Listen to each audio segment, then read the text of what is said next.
As I was saying, our beloved Prophet Muhammad Sallallahu Alaihi Wasallam said, it's a Sahih Hadith, which is mentioned in Ibn Majah, Hadith number 224.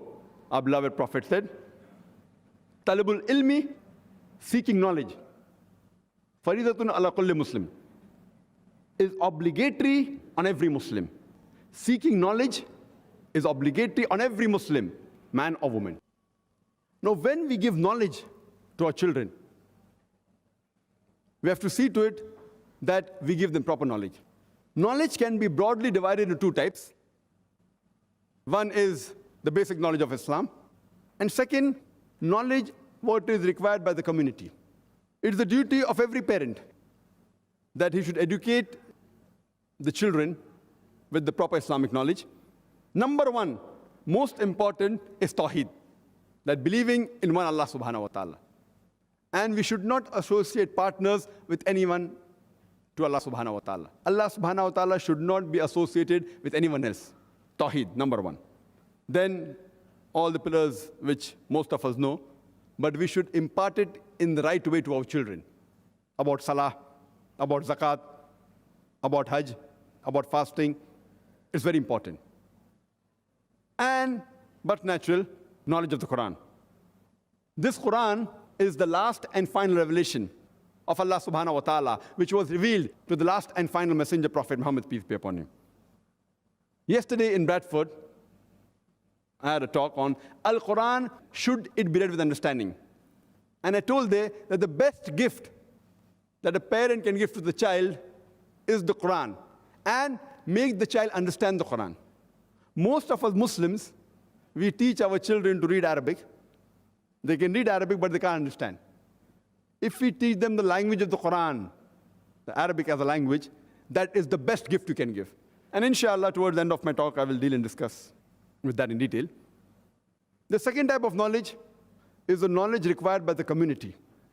Knowledge which makes a person a doctor, makes a person an engineer, a lawyer, a scientist, an agriculturist.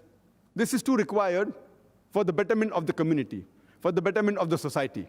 But when we are acquiring the second type of knowledge, we should see to it that when we acquire scientific knowledge, when we learn about mathematics, geography, history, this knowledge should get you closer to Allah subhanahu wa ta'ala, should not take you away from Allah subhanahu wa ta'ala. If this knowledge takes you away from Allah subhanahu wa ta'ala, that knowledge is not correct knowledge. It's not correct education. It should bring you closer to Allah subhanahu wa ta'ala. For example, when we learn medicine, we learn how to save the lives of thousands of human beings. But in that same medical knowledge, when we learn how to do abortion, there are youngsters who are doing zina, and then they want to abort. So using this knowledge for activities which are wrong, we should abstain from that. Abortion for saving the life of the mother. If she has a health problem, Islam gives permission. Otherwise, Allah says in Surah Isra, chapter number 17, verse number 31, and Surah Anam, chapter number 6, verse number 151, that kill not your children for want of sustenance. Killing of children is prohibited. So whatever knowledge you acquire, it should be for the betterment of humanity and get you closer to Allah subhanahu wa ta'ala. Whatever moral values you are learning, we should see to it that when we put our children in the school, that school should upbring our children properly. Imagine if we put our children in the convent school, many of whose values don't match with the value of Allah subhanahu wa ta'ala. It is like we are tying the hands and legs of our children and putting them in water and asking them to swim.